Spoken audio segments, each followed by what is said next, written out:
Hello friends, welcome to our YouTube channel. So ఈ వీడియోలో మనం ఈ DSC AP DSC 2025 latest notification అయితే వచ్చింది కదా, దానికి అప్లై ఎలా చేసుకోవాలి స్టెప్ బై స్టెప్ ప్రాసెస్ అయితే మనం క్లియర్గా అయితే చూద్దాం. సో చాలామందికి చాలా డౌట్స్ అయితే వస్తున్నాయి ఈ అప్లికేషన్ ప్రాసెస్ ఫిల్ చేయడానికి. సో ఈ వీడియోలో మ్యాక్సిమం మనం ఆ డౌట్స్ అన్ని క్లియర్ చేద్దాం. ఓకే ఫ్రెండ్స్, వీడియోలోకి వెళ్ళే ముందు మన ఛానల్ని సబ్స్క్రైబ్ చేసుకోండి, అలాగే ఈ వీడియోని లైక్ అండ్ షేర్ చేయండి. సో ఇక్కడ మనకి వెబ్సైట్లో అయితే యూజర్ మాన్యువల్ అని చెప్పి ఈ డిస్ట్రిక్ట్ సెలక్షన్ కమిటీ డిఎస్సి వాళ్ళు వెబ్సైట్లోనే ఉంచారు.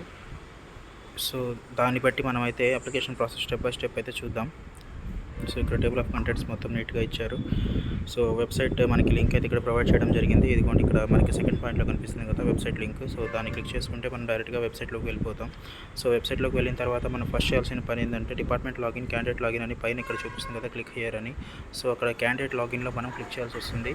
సో అక్కడ క్యాండిడేట్ లాగిన్ మీద క్లిక్ చేయగానే మనకి ఇక్కడ న్యూ రిజిస్ట్రేషన్ అనేది మనకు ఓపెన్ అవుతుంది. సో ఇక్కడ మనకి వీళ్ళు ఇవ్వడం అయితే రిటర్నింగ్ యూజర్స్ ప్రీవియస్ అప్లైడ్ అంటే candidate user name and password అని ఇచ్చారు కదా. సో ఇదైతే మనకి లాస్ట్ టైం అప్లై చేసిన వాళ్ళు కానీ కొత్తగా అప్లై చేసే వాళ్ళు కానీ ఇద్దరు మనకి న్యూ రిజిస్ట్రేషన్ మాత్రమే చేసుకోవాలి. సో ఈ రిటర్నింగ్ యూజర్స్ ప్రీవియస్ అప్లైడ్ అని చెప్పి ఆప్షన్ అయితే ఉందో అది ఇప్పుడు అప్లై చేసిన తర్వాత మళ్ళీ మనం అప్లికేషన్లోకి ఎంటర్ అవ్వాలంటే యూజ్ అవుతుంది, కానీ మనకి పాత రిజిస్ట్రేషన్ నెంబర్స్ దీనికైతే పనికిరావు. ఇద్దరైతే కొత్త రిజిస్ట్రేషన్ మాత్రమే చేసుకోవాల్సి వస్తుంది. సో మనకి ఇది క్లిక్ చేసిన తర్వాత న్యూ రిజిస్ట్రేషన్ మీద క్లిక్ చేసిన తర్వాత సో ఇక్కడ మనకి యూజర్ నేమ్ పాస్వర్డ్ అని అడుగుతుంది కదా, న్యూ రిజిస్ట్రేషన్ మీద క్లిక్ చేయండి అక్కడ. సో న్యూ రిజిస్ట్రేషన్ మీద క్లిక్ చేయగానే ఈ విధంగా మనకి డిస్క్లైమర్ అయితే ఓపెన్ అవుతుంది. సో అవైతే టిక్ చేసుకోవాలి మనం. అక్కడ ఉన్న బాక్సెస్ అనేది టిక్ చేసుకొని ప్రొసీడ్ అనేది క్లిక్ చేయండి. ప్రొసీడ్ అనేది క్లిక్ చేసిన తర్వాత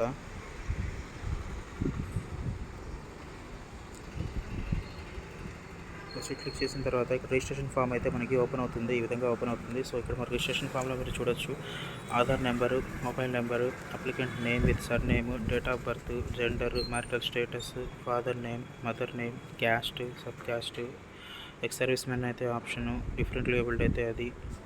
సో మనకి ఈ విధంగా పర్సనల్ డీటెయిల్స్ అయితే అడిగారు. సో అవన్నీ ఫిల్ చేసుకోండి మీ డీటెయిల్స్. సో కమ్యూనికేషన్ డీటెయిల్స్ కింద వచ్చేసి మనకి ఆంధ్రప్రదేశ్ స్టేట్ బిలాంగ్ చేస్తున్నారు లేదా ఏ డిస్ట్రిక్ట్ నుంచి, మండలము, village, pin code, door number, land mark, email, ఇటువంటి డీటెయిల్స్ అయితే మన కమ్యూనికేషన్ డీటెయిల్స్ స్టాఫ్ కింద అయితే మనకి ఇచ్చారు. సో అవి కూడా ఫిల్ చేసుకోండి.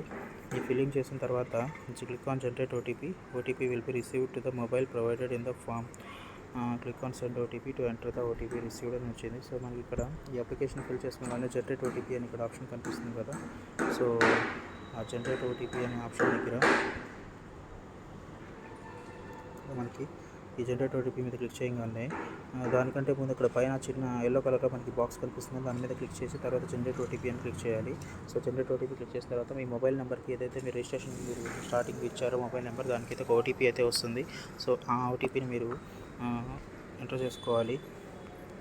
సో ఈ విధంగా డైలాగ్ బాక్స్ ఓపెన్ అవుతుంది మనకి. ఇక్కడ సెండ్ ఓటీపీ కొట్టిన తర్వాత మాత్రమే మనకి మొబైల్కి అయితే ఓటీపీ అయితే వస్తుంది. సో ఇక్కడ సెండ్ ఓటీపీ ఉంది కదా, దాన్ని క్లిక్ చేసిన తర్వాత మాత్రమే మనకి మొబైల్కి అయితే ఓటీపీ అయితే వస్తుంది. సో ఆ ఓటీపీ మనమైతే ఎంటర్ చేసుకొని సబ్మిట్ చేసుకోవాలి. So applicant can view edit their application the profile in first and second stages it self. So మనకి ఇక్కడైతే అప్లికేషన్ అప్పటికప్పుడు ఎడిట్ చేసుకునే ఆప్షన్ అయితే ఉంది, కానీ తర్వాత మనం వన్స్ సబ్మిట్ చేసిన తర్వాత అయితే ఎడిట్ చేసిన ఆప్షన్ అయితే లేదు. సో మీరు జాగ్రత్తగా అయితే ఈచ్ అండ్ ఎవ్రీ పాయింట్ చూసుకుంటా ఈచ్ అండ్ ఎవ్రీ డీటెయిల్స్ నీట్గా అయితే ఎంటర్ చేసుకోండి. సో ఆ తర్వాత మీరు అప్లికేషన్ అది ఫిల్ చేసిన తర్వాత పర్సనల్ డీటెయిల్స్ అవి ఫిల్ చేసిన తర్వాత మీ పాస్పోర్ట్ సైజ్ ఫోటో అయితే మీకు కింద సైన్తో పాటు మీరు అయితే అప్లోడ్ చేయాల్సి వస్తుంది. దానికి కావాల్సిన మెజర్మెంట్స్ ఫోటోకి ప్లస్ కింద సైను బ్లూ ఆర్ బ్లాక్ రెండింటితో పెట్టచ్చు, కాకపోతే బ్లాక్లో కన్ఫామ్గా బ్లాక్తోనే పెట్టాలి అని చెప్పి చాలామంది అంటున్నారు. దానికి సంబంధించి ఎటువంటి పాయింట్ అయితే మీకు ఎక్కడైతే మెన్షన్ చేయలేదు. సో బ్లాక్తో పెడితే మంచిది సైన్ అనేది. సో మనకి నీట్గా ఎలివేట్ అవుతుంది కాబట్టి సో బ్లూ ఆర్ బ్లాక్తో దేనితో అయినా పెట్టుకోవచ్చు. ఓకే, నెక్స్ట్ మీరు ఫోటో అప్లోడ్ చేసిన తర్వాత ఈ డీటెయిల్స్ అన్ని ఫిల్ చేసుకున్న తర్వాత సేవ్ అండ్ కంటిన్యూ కొట్టాలి. అప్పుడు మీరు సేవ్ అండ్ కంటిన్యూ కొట్టగానే మీరు ఫస్ట్ స్టేజ్ అనేది కంప్లీట్ చేసుకున్నట్టు. సో దాని తర్వాత మీరు అప్లికేషన్ అనేది సెకండ్ స్టేజ్కి వెళ్తుంది. సెకండ్ స్టేజ్లో మనకి ఏముంటుందంటే అక్కడ మీ క్వాలిఫికేషన్కి సంబంధించి డీటెయిల్స్ అయితే ఉంటాయి. సో ఇక్కడ మీరు చూడొచ్చు అక్కడ క్వాలిఫికేషన్కి సంబంధించి డీటెయిల్స్ అయితే మీరైతే ఫిల్ చేయాల్సి వస్తుంది. సో దాని తర్వాత ఈ విధంగా అయితే మనకి ఓపెన్ అవుతుంది. ప్రొఫైల్ అనేది అయిపోయిన తర్వాత అకాడమిక్ డీటెయిల్స్ అనేది మనకి ఓపెన్ అవుతుంది.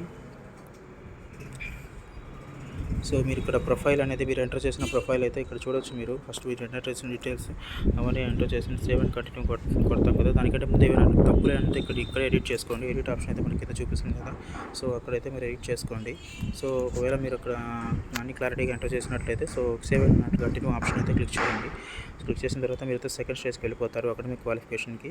సో ఇందాక చెప్పుకున్నట్టు సో అకాడమిక్ క్వాలిఫికేషన్కి వెళ్ళిన తర్వాత మనకి ఫస్ట్ ఇక్కడ type of study regular private అనేది అయితే మనకి చూపిస్తుంది. మాక్సిమం అంతా రెగ్యులర్ కాబట్టి రెగ్యులర్ అనేది క్లిక్ చేసుకోండి.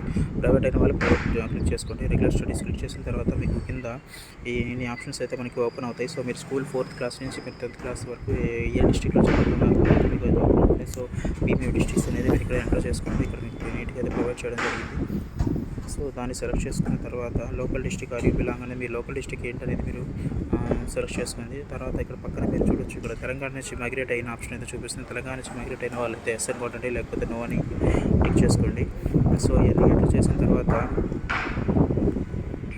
మీరు నెక్స్ట్ అకాడమిక్ డీటెయిల్స్ అయితే ఉంటాయి. సో అవి నెక్స్ట్ కొట్టేస్తే ఎంటర్ చేసిన నెక్స్ట్ సేవ్ నెక్స్ట్ కొట్టిన తర్వాత మీకు ఎస్ఎస్సీ ఎక్కడ చదివారు, ఇంటర్మీడియట్ ఎక్కడ చదివారు, డిగ్రీ చదివినారా లేదా, సో కోర్సుకి సంబంధించిన డీటెయిల్స్, మీ 10th సంబంధించిన డీటెయిల్స్ అవన్నీ అయితే మీరు ఎంటర్ చేసుకోవాల్సి వస్తుంది లైన్గా.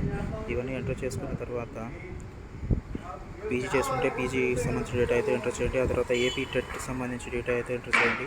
సో ఏపీ టెట్లో మీరు ఆల్రెడీ రాసుంటే ఎస్ఆర్ పెట్టి దానికి సంబంధించి ఎన్నిసార్లు రాశారు, దానికి సంబంధించిన ఇయర్, దానికి వచ్చిన మార్క్స్, హాల్ టికెట్ నెంబర్ అయితే ఎంటర్ చేయాల్సి వస్తుంది ఇక్కడ. సో ఎంటర్ చేసిన తర్వాత ప్రొఫెషనల్ క్వాలిఫికేషన్ దగ్గర మీరు డిఎడ్ అయితే డిఎడ్, బీఎడ్ అయితే బీఎడ్ సెలెక్ట్ చేసుకోండి. ఒకవేళ డిఎడ్ బీఎడ్ రెండు చేస్తుంటే అక్కడ ప్లస్ సింబల్ కనబడుతుంది కదా, ఇక్కడ ప్లస్ సింబల్ మీద క్లిక్ చేసి దాని మీద ఎంటర్ చేసిన తర్వాత మీకు వేరే ఆప్షన్స్ అయితే కనిపిస్తాయి. సో దాన్ని కూడా మీరు ఎంటర్ చేసుకోవచ్చు. ఇక్కడ ప్లస్ సింబల్ కనిపిస్తుంది కదా, ఆ ప్లస్ సింబల్ మీద ఎంటర్ చేసిన తర్వాత మీరు డిఎడ్ బీఎడ్ రెండు అయితే మీరు సెలెక్ట్ చేసుకోవచ్చు. దాంట్లో వచ్చి మీ పర్సంటేజ్ మార్క్స్ మొత్తం ఎంటర్ చేసుకోండి. నేను మొత్తం ఎంటర్ చేసిన తర్వాత ఒకసారి చెక్ చేసుకున్న తర్వాత సేవ్ అండ్ కంటిన్యూ అయితే మీరు క్లిక్ చేయండి. సో మీరు సెకండ్ స్టేజ్ కూడా కంప్లీట్ చేసినట్టు దీని తర్వాత.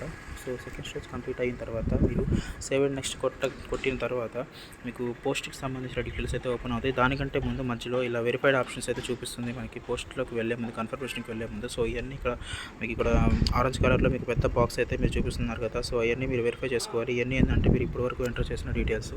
సో ఈ డీటెయిల్స్ అన్నీ మీరు టిక్ చేసుకుంటా ఈ బాక్సెస్లో టిక్ చేసుకుంటూ వెళ్ళిపోయి తర్వాత లాస్ట్కి మీరు వెరిఫై సక్సెస్ అయిన తర్వాత కన్ఫర్మ్ సేవ్ చేసుకోండి. సో ఇది సేవ్ అయిన తర్వాత మీకు థర్డ్ స్టేజ్కి అయితే వెళ్ళిపోతుంది. సో ఇక్కడైతే మీరు చాలామంది డౌట్స్ అయితే అడుగుతున్నారు. ఇక్కడ థర్డ్ స్టేజ్లో మీరు ఆల్రెడీ అప్లై చేసిన వాళ్ళు మళ్ళీ ఫీజు పే చేయాలా లేదా అనేది మీకు లాస్ట్ వీడియోలో అయితే నేను చెప్పడం జరిగింది. ఆల్రెడీ అప్లై చేసిన వాళ్ళు అయితే మళ్ళీ ఫీజు అయితే పే చేయని అవసరం అయితే లేదు. సో కొత్తగా మీరు ఆల్రెడీ అప్లై చేసిన వాళ్ళు ఇంకో వేరే పోస్ట్కి ఏమైనా అప్లై చేసే పని అయితేనే మాత్రమే వాళ్ళు ఆ పోస్ట్కి వరకు 750 రూపీస్ అయితే మీరు పే చేయాల్సి వస్తుంది. సో ప్రజెంట్ అయితే మీరు లాస్ట్ టైం అప్లై చేసిన వాళ్ళు సేమ్ పోస్ట్కి అప్లై చేసే వాళ్ళు అయితే మాత్రం ఫీజు అయితే అప్లై చేయాల్సిన అవసరం లేదు. వాళ్ళకైతే మీకు ఆల్రెడీ ఇక్కడ గ్రీన్ టిక్ అయితే చెక్ అనే బాక్స్లో మనకి గ్రీన్ టిక్ అయితే కనిపిస్తుంది కదా. సో ఆ విధంగా మనకైతే గ్రీన్ టిక్ కనిపిస్తుంది. సో ఆల్రెడీ అప్లై చేసిన వాళ్ళకి. మీరు కొత్తగా అప్లై చేసే వాళ్ళకైతే ఈ విధంగా కొత్త అప్లికేషన్ అయితే మనకు కనబడుతుంది. సెలెక్ట్ అప్లైయింగ్ న్యూ పోస్ట్ అని చెప్పి.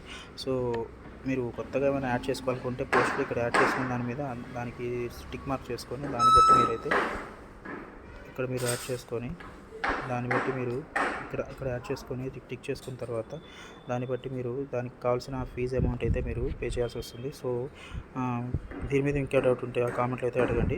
సో ఓకే ఫ్రెండ్స్, ఇవన్నీ అయిపోయిన తర్వాత సెలెక్ట్ చేసుకున్న తర్వాత ఇక్కడ చూపిస్తున్నట్టు మీకు 750 రూపీస్ మీరు ఏదైతే ఒక పోస్ట్ మీరు యాడ్ చేసుకుంటున్నారో దానికైతే 750 రూపీస్ అయితే మీరు యాడ్ అవుతాయి. సో ఆ 750 రూపీస్ అయితే మీరు పే చేయాల్సి వస్తుంది.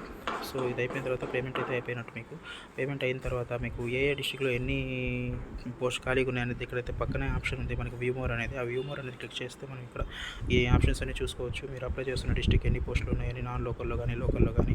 సో ఒకసారి చూసుకొని అప్లై చేసుకోండి. సో ఆ తర్వాత మీకు ఏ స్కూల్స్ అనేది ప్రిఫరెన్స్ కూడా ఇచ్చారు. మీరు ఏ మోడల్ స్కూల్స్లోనా, రెసిడెన్షియల్ ఎడ్యుకేషన్ స్కూల్స్లోనా, వెల్ఫేర్ స్కూల్స్, మీకు ఏ స్కూల్స్ అనేది మీకు అప్లికేషన్ ప్రాసెస్లో అయితే ఇచ్చారు. సో వాటిని సెలెక్ట్ చేసుకున్న దాన్ని బట్టి అయితే మీకు అయితే పోస్టింగ్ అయితే ఇవ్వడం జరుగుతుంది. సో ఇక్కడ మీరు ఫస్ట్ అయితే ఏదైతే సెలెక్ట్ చేసుకున్నారో మీరు క్వాలిఫై అయిన దాంట్లో పోస్ట్ మీకు మీ ఇచ్చిన ర్యాంక్కి మీకు దాంట్లో కనుక ఆప్షన్ ఉంటే మీకు అదే అయితే ఫస్ట్ అయితే అలాట్ చేయడం జరుగుతుంది. ఈ విధంగా మీరు ప్రిఫరెన్స్ ఇచ్చిన దాన్ని బట్టి అయితే మీకు పోస్టింగ్ అయితే ఇవ్వడం జరుగుతుంది. ఆ తర్వాత ఎగ్జామినేషన్ సెంటర్స్ కూడా మీరు ఫస్ట్ ఏదైతే ప్రిఫరెన్స్ ఆర్డర్ ఇస్తారో దాని నుంచి స్టార్ట్ చేస్తారు. సో అక్కడ ఖాళీ ఉంటే మీకు అక్కడ ఇస్తారు. తర్వాత దాని తర్వాత సెలెక్ట్ డిస్ట్రిక్ట్కి వెళ్తారు. సో అలా ఎగ్జామినేషన్ సెంటర్స్ కూడా మీకు 5 సెంటర్స్ వరకు అయితే ఆప్షన్ ఇవ్వడం జరుగుతుంది. సో ఇవన్నీ అయిన తర్వాత మీకు లాస్ట్లో ఓటీపీ అయితే జనరేట్ అవుతుంది. సేమ్ పైన మనకు ఫస్ట్ స్టేజ్లో ఎట్లయితే సెండ్ ఓటీపీ చేసామో సో అంటే అదే విధంగా జనరేట్ చేసుకొని సెండ్ చేసుకొని మీరు ఓటీపీ ఎంటర్ చేసుకోవాల్సి వస్తుంది. సో ఇదంతా అయిపోయిన తర్వాత మీకు అప్లికేషన్ ప్రాసెస్ అయితే మాక్సిమం కంప్లీట్ అయిపోయినట్టు. సో చివరి స్టేజ్ వచ్చేసి మనకి అప్లోడింగ్ సర్టిఫికేట్స్ అనమాట ఇక్కడ చూపిస్తున్నట్టు. సో అప్లోడింగ్ సర్టిఫికేట్లో మనకి ఏముంటాయి అంటే మీ అకాడమిక్ సర్టిఫికేట్ అప్లోడ్ చేయాల్సి వస్తుంది. సో మీ స్టడీ సర్టిఫికేట్స్ కూడా అప్లై చేయాల్సి వస్తుంది. సో అప్లోడ్ చేసిన ఎలా అంటే ఇక్కడ మీరు చూడొచ్చు. సో ఫస్ట్ క్యాస్ట్ సర్టిఫికేట్ అనేది మీకు మీ సేవ ఇక్కడ కూడా చాలామంది డౌట్స్ అయితే అడుగుతున్నారు. సో ఇక్కడ వచ్చేసి మీరు క్యాస్ట్ సర్టిఫికేట్ మీకు ఆల్రెడీ ఉంటుంది. సో ఆ క్యాస్ట్ సర్టిఫికేట్ మీద ఉన్న నెంబర్ ఇక్కడ ఎంటర్ చేయగానే మీకు క్యాస్ట్ సర్టిఫికేట్ మీద ఎంటర్ చేసే గెట్ డీటెయిల్స్ కొట్టగానే మీ డీటెయిల్స్ అయితే మాక్సిమం వచ్చేస్తాయి. సో కొత్తగా అప్లై చేయాల్సిన అవసరం అయితే లేదు. క్యాస్ట్ సర్టిఫికేట్ అనేది మీకు ఉన్న సర్టిఫికేట్తోనే మీరైతే ఇక్కడ అప్డేట్ చేసుకోవచ్చు. సో మీకు ఆ నెంబర్ ఎంటర్ చేయగానే మీ sub caste applicant name, caste, district, mandal మొత్తం వచ్చేస్తాయి. సో దాని తర్వాత అప్లోడ్ క్యాండిడేట్ సర్టిఫికేట్స్ అని ఇక్కడ ఉన్నాయి కదా. సో ఇక్కడ చూస్ ఫైల్ అని చెప్పి ఉంది కదా ఇక్కడ ఆరెంజ్ బాక్స్లో. So SSC inter, under graduation, PQB, మీకు బీఎడ్ సర్టిఫికేట్, డిఎడ్ సర్టిఫికేట్ ఉంటాయి అప్లోడ్ చేసుకోవాలి. ఎస్ఎస్సి ఇంటర్ యూజీని అప్లోడ్ చేసుకున్న తర్వాత స్కూలింగ్ డీటెయిల్స్ దగ్గర మనకి ఇక్కడ కూడా చాలామంది డౌట్స్ ఉన్నాయి. స్కూలింగ్ డీటెయిల్స్ దగ్గర ఒక స్టడీ సర్టిఫికేట్స్ లేవు అని చెప్పి, మాకు 4th నుంచి 10th వరకు స్టడీ సర్టిఫికేట్స్ లేవు అని చెప్పి. సో దానికి సంబంధించి ఉన్న వాళ్ళైతే ఇక్కడ 4th to 6th, 6th to 10 అది అప్లోడ్ చేసుకోండి. సో లేవు అంటే మీకు కింద హెల్ప్ లైన్ నెంబర్స్ అయితే ఇవ్వడం జరిగింది కదా వెబ్సైట్లో, వారికి కాల్ చేసి మీరు కనుక్కోండి. ఇక్కడ ఎలా అప్లోడ్ చేయాలి అనేది మీరు హెల్ప్ లైన్ నెంబర్లు కాల్ చేసి మాత్రమే కనుక్కోగలరు. సో వాళ్ళు ఇచ్చే సమాధానాన్ని బట్టి మీరైతే అప్లోడ్ చేయండి. సో మీరు ఎవరైనా కాల్ చేసిన వాళ్ళు ఉంటే దాని కింద కామెంట్ సెక్షన్లో అడగండి. వాళ్ళు ఏ వరకు మీరు సమాధానం ఇచ్చారనేది మనకి కామెంట్ సెక్షన్లో అయితే కామెంట్లో అయితే మీరు చేయండి. సో ఓకే ఫ్రెండ్స్, మీరు మొత్తం అయిపోయిన తర్వాత అప్లికేషన్ ఫామ్ ఈ విధంగా ప్రింట్ అయితే చేసుకోవచ్చు. ప్రింట్ తీసుకొని అయితే సేవ్ చేసుకోండి. హాల్ టికెట్ వచ్చే టైంకి మీకు అయితే యూజ్ అవుతుంది. సో ఓకే ఫ్రెండ్స్, ఇది application process step by step మీకు అయితే ఎక్స్ప్లెయిన్ చేయడం జరిగింది. ఇది నేను యూజర్ మాన్యువల్ నుంచి అయితే తీసుకొని అయితే అప్లోడ్ చేయడం జరిగింది. సో దీని నుంచి మీకు ఎటువంటి డౌట్స్ ఉన్నా కానీ మీరు కామెంట్లో అయితే అడగండి. మన ఛానల్ని సబ్స్క్రైబ్ చేసుకోకపోతే సబ్స్క్రైబ్ చేసుకోండి. వీడియో లైక్ అండ్ షేర్ చేయండి. Okay friends, thank you.